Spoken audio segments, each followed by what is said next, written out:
All right, I did what I thought I could with this one. The idea is that I took the basic rudimentary tree line that I had and then I put some perspective into it. And I do that, and the way I achieve that, at least in this painting, is you put the trees up here kind of high on these outer edges and then taper them as they come in.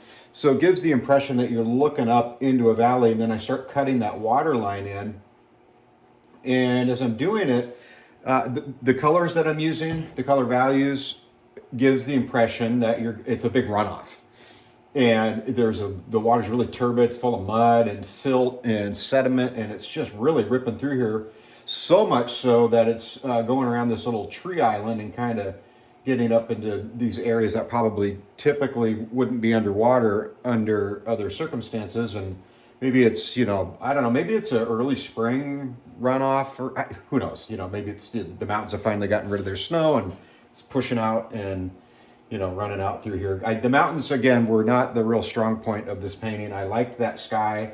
I had a couple of those trees. I just concealed them by putting some new indications of these conifers, probably like pine trees, at least in this area. This is probably not an evergreen area, just judging by the terrain and the topography. But yeah, the idea is that you're standing there, probably again, either you're on an opposite bank or you're maybe, I don't know, maybe you got some waders on, who knows, but you're looking in and there's the indication of all that stuff happening back there.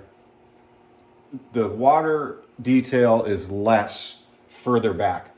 And then as you come forward, I've increased the detail. Again, it's that illusion of depth and distance, because when you're out in nature looking at something similar to this and you look way up in, the water is, to your eyes, not going to be as detailed until you get up close to it, right? Well, it's all that whole depth perception thing. So that's what I was kind of going for. And then, I get this water kind of, because there's so much of it, it's pushing through here, through these bushes, and then dropping. And maybe there's just a little bank system in there and it's just all spilling over it. It just makes it interesting, because then it informs you that there's some action going on in here. And I know I could let this thing dry if I wanted completely and then mist that out to add even more realism, but I kind of like it as it is. We'll just enjoy this one, and I thought I'd share it with you. We'll do more of these. I like taking these old paintings and kind of bringing them up to date as I'm learning new techniques. So hope you guys enjoyed this one. See ya.